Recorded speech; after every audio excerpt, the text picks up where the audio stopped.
Hello, welcome to today's Monday lift. This is a lift with a difference. I'm talking with a man called Nic Hallam, no longer with us, and what I'm going to show you is an interview which I recorded with him a few years ago, but I think well worth watching. I met Nic some 30 odd years ago. My son Jay at the time was working as a singer-songwriter, had just produced an album and was playing local theatres. And Nic, who was a poet, did a support act in the middle of Jay's performance. I used to refer to Nic as Britain's biggest poet.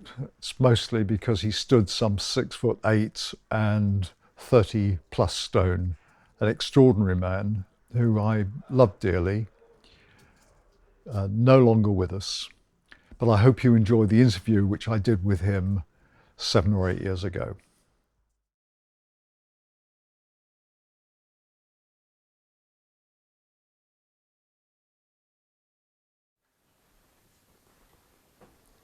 So tell me, Nic, where it came from, or tell me where it started. Well, I'd read some of other people's works, but really it came with a traumatic ending of a relationship. And I'd already been writing a few phrases, but thinking nothing of them. I didn't write anything down or anything. And then when I was traumatized by this relationship failing, I had nowhere to go in my head. So I started writing, and I got a number of poems, and then I became really prolific. This was in the 80s, mid-80s. Became really prolific, where I was writing probably 3 or 4 a day. I don't know what that says about the quality of them, but that's how it was, really. So did you write at school? No, not at all. Were you interested in poetry? I was interested in English. In English? Yeah. Not mathematics or anything like that. No, I'm totally innumerate. And where was school? The old vicarage, it was a private school. I was very lucky in that until 11 plus. I passed 11 plus, went to Herbert Strutt Grammar School in Belper in Derbyshire. Right. Was Derbyshire, is that your home county? Yes, I was born in what's now a suburb of Derby called Allistry. Mm-hmm. I was actually born in the house that we lived in.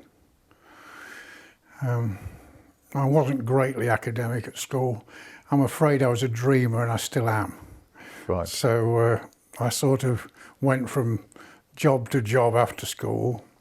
I went to art college to start with, and was going to take the NDD, National Diploma in Design course. But I think although I'm quite big, I'm a bit of a butterfly. Right. Were you quite big from early on? Yes. Yes, I've always been weighty. I'm not blaming my parents, but a healthy baby was a big baby in those days, in the 40s. Unfortunately, you're left with it in your 50s and 60s. I'm quite tall. Yeah. I was 6 foot at 16. Were you? Yeah. And with a good prospect of continuing. In fact, when I joined the Royal Navy, it was instrumental in my leaving the Royal Navy. Because I knocked myself out on board ship on my only time at sea. It was an exercise, and we're all running to our action stations, and I never made it to mine. How old were you when you joined the Navy? It was 19, let me think, I was 18 or 19, I can't remember. It was 1963, whatever that is, if we work it out. 21 is it? I don't know. And 6 foot and still growing? Yeah, and in fact they took me into the Devonport Naval Hospital and did tests on me. And they estimated at the time another 3 years growth, and they were spot on. Well, really, really good. Amazing. But the upshot of it was that I really had to leave the service, but not because of anything I'd done wrong, except that I couldn't spend all my time on shore bases. I had to do sea time, and the problem would come again.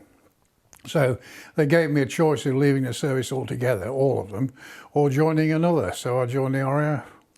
And the RAF could take someone of your... Yeah, since I wasn't going to be piloting anything, Right. I was all right. 6 foot what did you get to? I got to 6'7" Right. and a half, something like that. When you get to 6'7", you sort of want to make sure about the half. Right. So you come out of the Navy. I was out of both for a weekend. I signed off from one and signed on from the other on the following Monday. And what did you do in the RAF?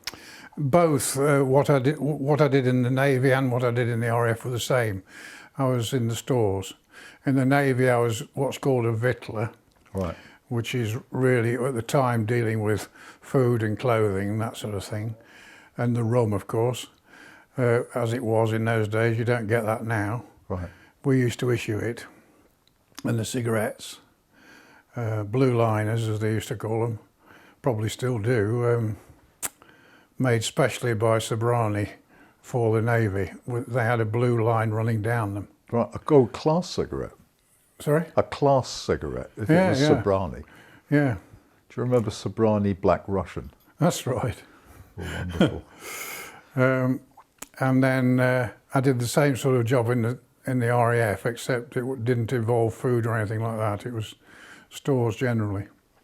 And no poetry No, at nothing. that time? Nothing until this failed relationship, of which I've had one or two. And that was the focus for it. And that was after the RAF and Yeah, what sort I met her in '85, just as I was leaving the service. It couldn't have been, in a way, a worse time, because I was having to adjust from regular meals in the service, regular everything, everything found for you in the service, to finding everything for myself. And then she hit me between the eyes with a relationship, and I was willing enough, of course, but it transpired that it was not to be. And were you married? Did you marry this one or not? I was married, but not then. Right. I was married between 1966 and 76. So was this lady who inspired all the trauma of her going? That was what inspired the poetry. Yeah, this was a very short affair, really. But I suppose I owe my writing to her. I certainly don't resent her, and I've no ill feeling. I'm very pleased to have had the spur to write. And were you surprised that it took you that way? Yes, because I hadn't envisaged being a writer of anything. Painting, perhaps. I did a bit of that, and laughingly tried to earn my living as painting portraits and things for people. Right. But I'm not anyone famous. I'm not going to be famous doing that. And do you think that you started to write to try and get it out of your system or to understand it? Or? I do, because I was screaming in my head, and it came out on the paper, and I was able to get it out. Fortunately, none of it's sentimental. I'm pretty sure it's not. I didn't write any, and I haven't written any sentimental stuff. It's as I felt and put it together. And I tend to get poems very often in what they call tetrameter, which is a 4-footed line, whereas iambic pentameter, the form that Shakespeare writes in, is a 5-footed line. Right. I don't say that mine are strictly as tetrameter should be, Right. but it comes to me naturally. And what I do mostly by instinct, and I haven't read up on the bones of it. I haven't read up on the, haven't read it all up first, and then applied it to my poetry. I write what I feel, as I say, instinctively. Before you started writing poetry, were you reading poetry? Yes, Laurie Lee I'm very fond of. I found a book by a little-known poet called Martin Armstrong. Right. Laurie Lee, he's a favourite. I'd love to write. I'd like to have written any of his. Right. Christina Rossetti, Gerard Manley Hopkins for his rhythms and his internal rhymes, which I do myself, but I'm not trying to copy him. I just do it naturally. And this was then Shakespeare. And this was going on before you started writing. Reading, yeah. Reading it for reading pleasure. Stuff I liked, yeah. Yes. I bought a few books, particularly Laurie Lee's.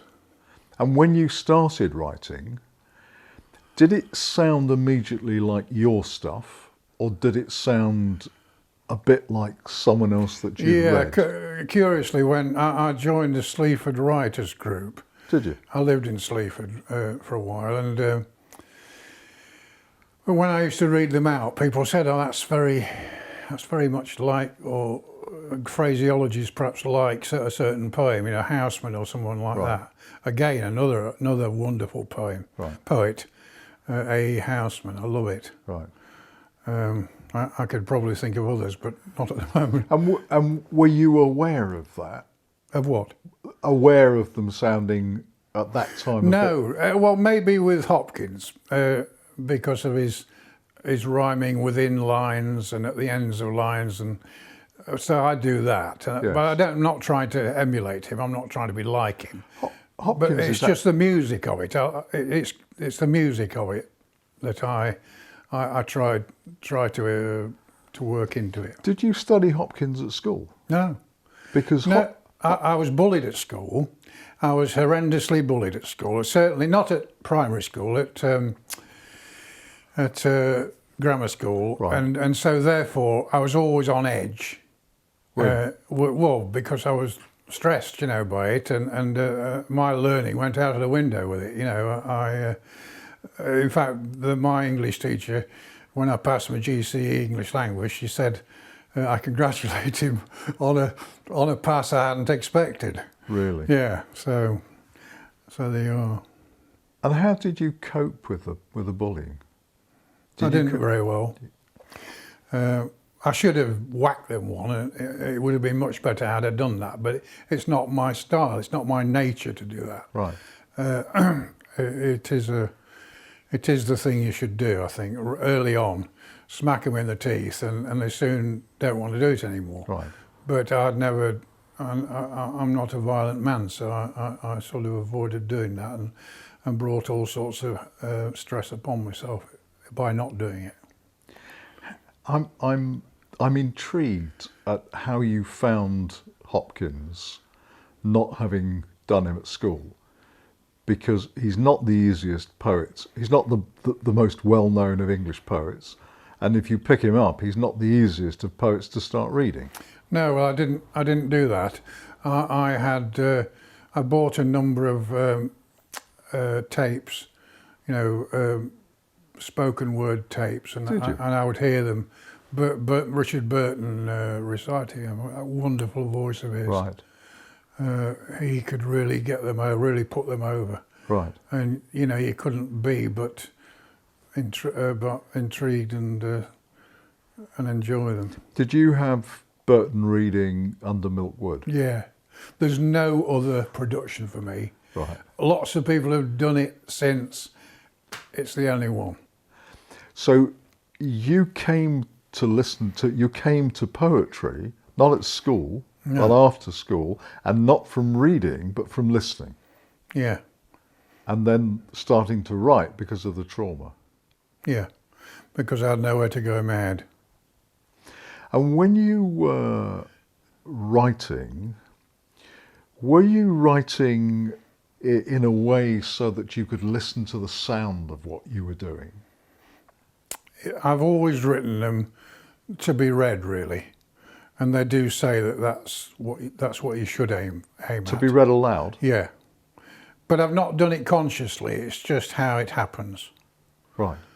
And they're usually rhythmic, and sometimes rhyme and sometimes don't.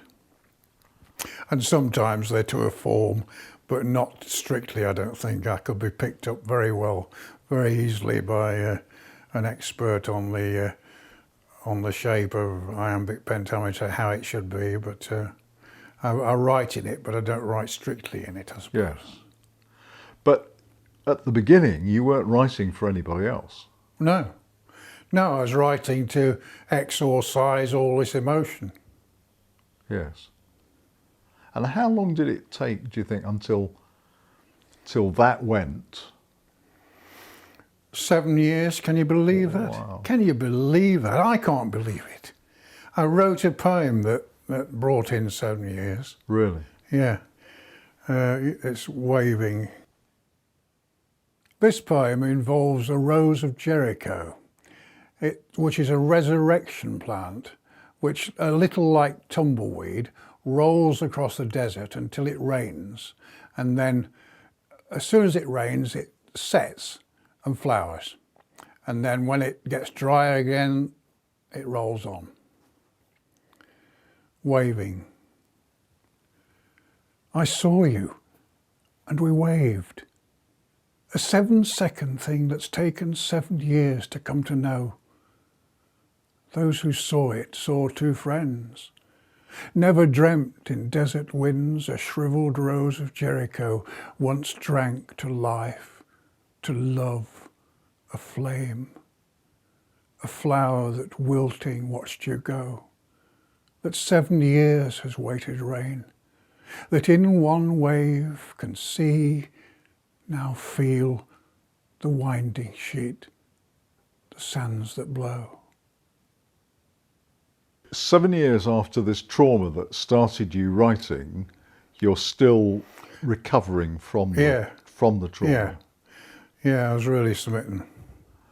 And did that period of time, is that the thing that kept the poems coming? Yeah, because I was really prolific at that time, and have been pretty well, except for a period where I thought I'd completely lost the impetus to write, if you like. The muse had left me, and that was some years. That was 5, 6, 7 years, right, where I thought, oh, well, that's the end of it. I've had my little run and that's it. But and what did you do with them? Did you just write them and stick them in a drawer? Or? Yeah, I've got them all over the house.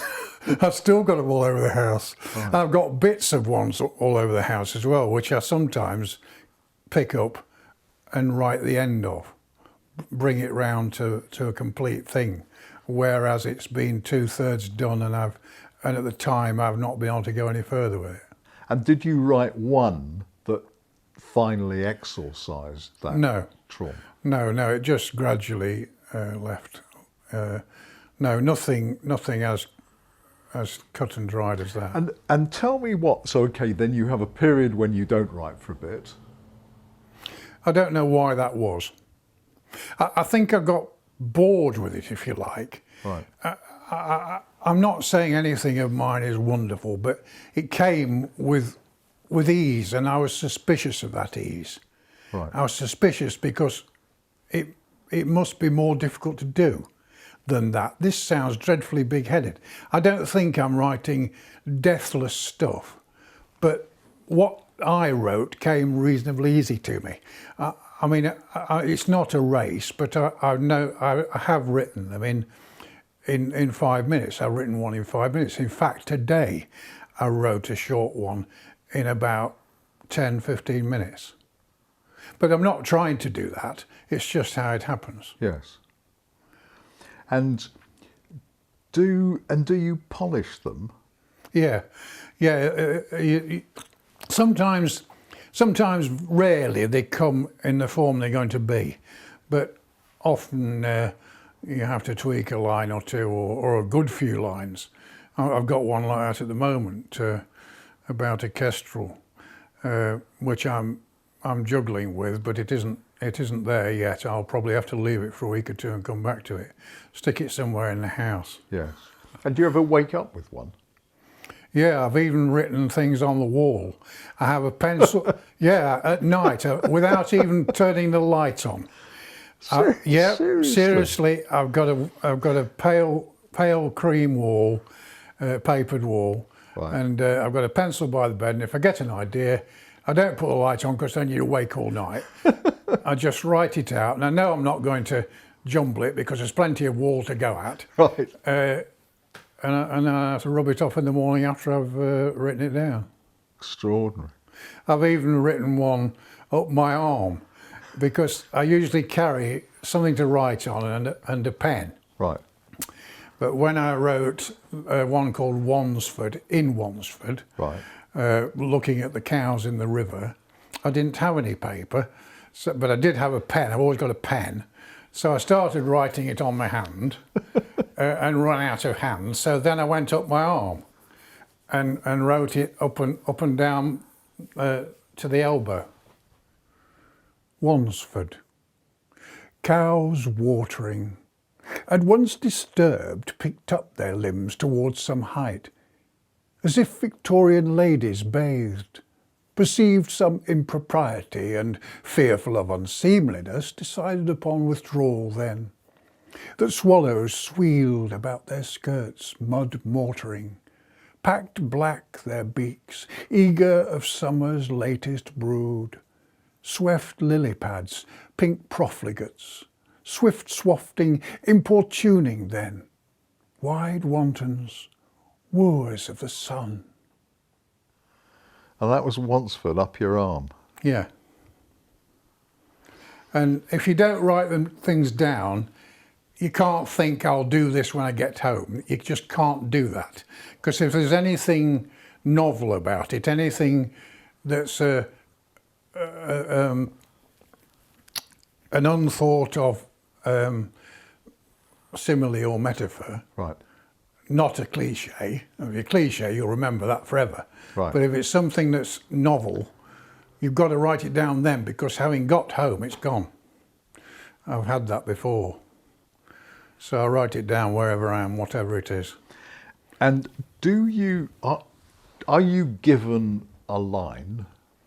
Yes, I get a line. I don't know where it comes from, but I get a line. It's usually the first or second line. Right. Otherwise, it would be difficult to have the middle line and have to go back to the beginning. Fortunately, I usually get the first line of it. Complete. Yeah, and I often get more than one line complete. Really? Yeah. I don't know whether that's unusual or whether it isn't. Extraordinary. So I'll quickly get it down. And it's in a sort of heightened thinking. It sounds pretentious, but it's not like now. I couldn't do it now. Right. It's a heightened level of thinking. It's the only way I can put it. And I recognise it now. I'm always ready for it, as I was this morning. And can you bring it on, or does it happen? No, you can't bring it on. I always have a sort of feeling about these poetry writing groups, creative writing groups. They can teach you all the mechanics of it, but they can't give you that spur to write it. They can set you ready to write, but you've got to have that impetus, and I don't think you can teach that. And are you ever fearful that it's going to stop? Not really, no. Not. I mean, I've written hundreds. I'm not really not really fearful that it will go, because I go about my life ready for it.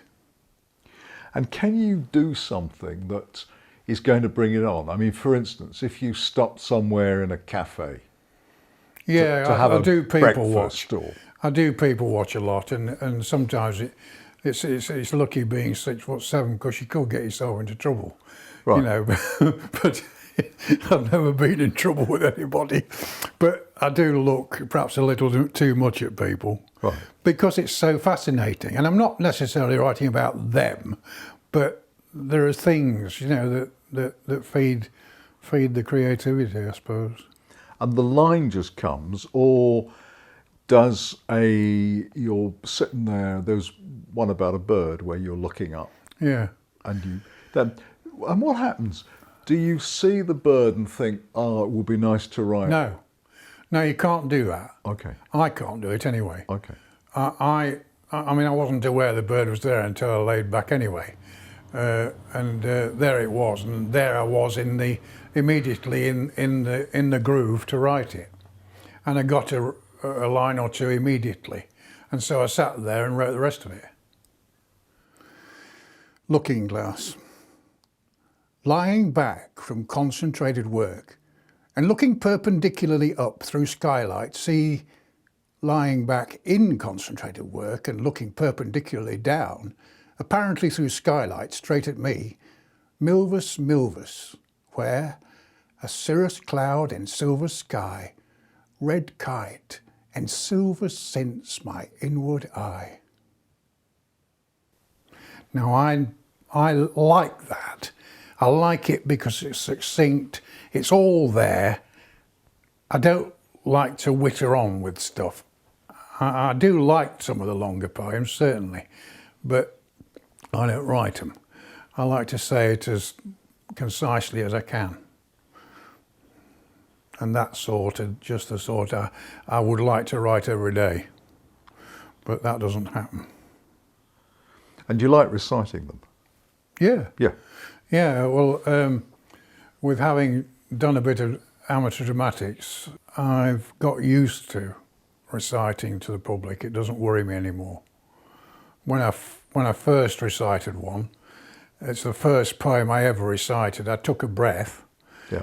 and at the end of the poem, which fortunately wasn't very long, I had the same breath. And my voice was getting higher and higher and higher. And are there any subjects which are out of bounds? Subjects which are out of bounds for your poetry? No, not really. I mean, racist I wouldn't do. There's no need for it. Right. There's enough racism in the world without my writing it down.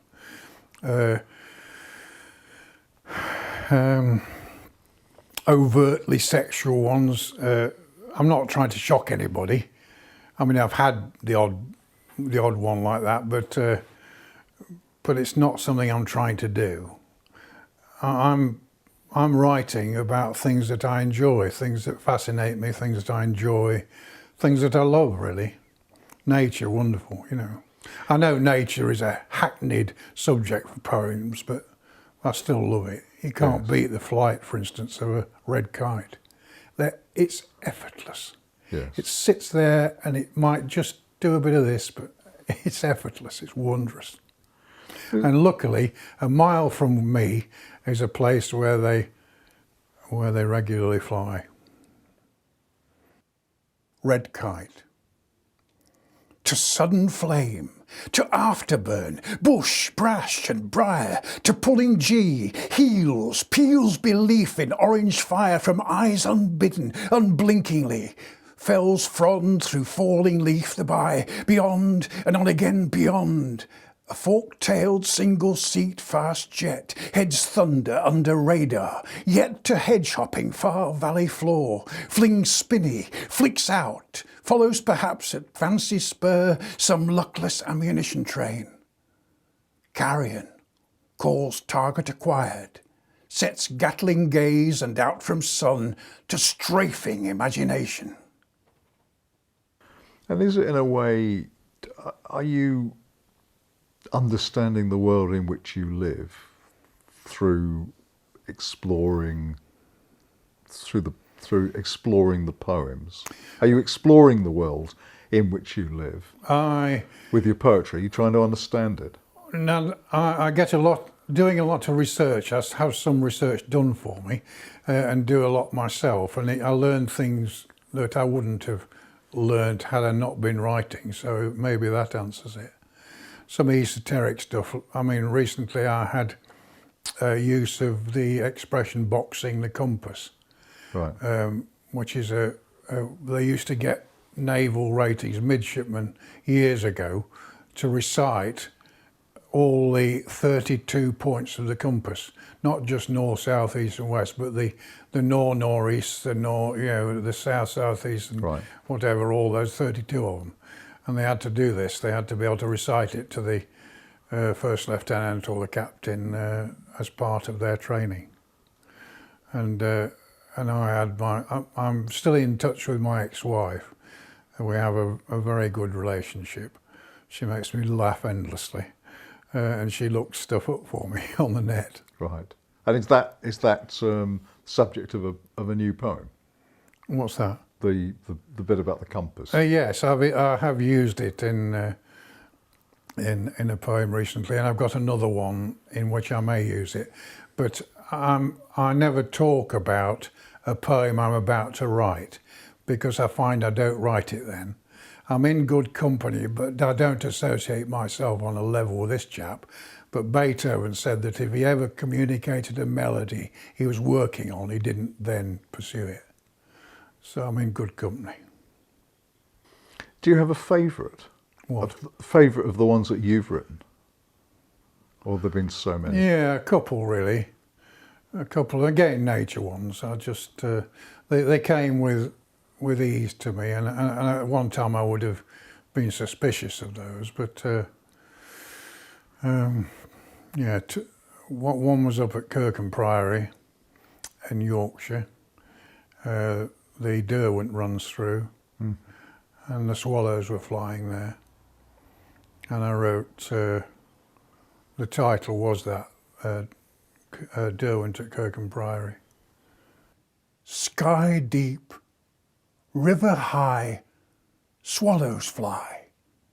Each pair reflections matched, as if attached in air. Of a sigh they fall, slip the surface by, touch tip to stall, to kiss away a fly. Of dipping wings, a ring of rings. It's beautiful. And that I'm really quite pleased with. Tell me again how old you were when you first wrote, How, roughly. When you first wrote How poems. old I was? Yeah. Well, I've not worked it out, but 42 to 87. Take one from the other, and you've got it. Right. I've not worked it out, but Okay. and mathematics is not my strength. Okay. And you're now, if you don't mind me saying, pushing towards 68 in October. 68. Yeah, doesn't worry me at all. No. If people were exempt from it, it perhaps would, but Yeah. we're all doing it. Now, I'll tell you the point I was going to make. And that is that because I've published little bits of poetry over the years, I have been inundated by people who think I'm a publisher who publishes poetry, which I'm not really. But vast numbers of people who write the stuff are desperate immediately they've written three. Desperate what? Desperate immediately they've written 3 poems to see them in print. What? And you've waited for I asked you 10 years ago. 10 years ago if I could publish some of your poetry, and you've never really had your poems in print. No, I haven't done anything in print. And you weren't fussed. Well, they did. I don't know where I read it or heard it, but they do say, "Don't rush into publishing." Well, I've made an art form of that. But I mean, the thing is that usually you have to pursue publishers to publish your work, and send 6 off and get 6 back and send 6 off again. And I haven't had to do that. How lucky is that? But you never tried. Sorry? You never tried to get it No, I didn't. No, I didn't. Why not? I don't know. I don't know why, really. It was maybe it's something to do with ownership, or I don't know. It's like, I suppose it sounds again pretentious. It's like one of your children. You know, it's like they're like children. It sounds ridiculous, that does, but you sort of don't give them away readily. You know. I mean, at one time I was worried about, somebody making money out of it on my back, sort of thing. I must admit there's some of that. Yes. But as you said one day, quite recently, I met you in an antique centre, do you remember? And you said, look, one of us is going to snuff it soon. So for God's sake, let's do it. So that's really what... Is that what I said? Yeah, or something to that. I think I did. And I thought, well, let's do this, because I don't want... What I didn't want was there lying round the house, Yes. my snuffing it, Yes. and nothing against my relatives, but they don't write stuff, and when you see it in a great wodge, you know what's all this really. So I wanted them, as my friend and mentor is now unfortunately dead, Dennis Winterburn. He wanted them to beach propitiously, he said, and so do I. I think that's a lovely thought. So thank you for that. Thank you. Pleasure. Nick died just over a year ago. He had continued to send me occasional poems after we did in fact publish what was to be the first and indeed only publication of some of his poems. On the 1st of June 2019, shortly before his death, he sent me this poem, Cadaver and Ever Amen.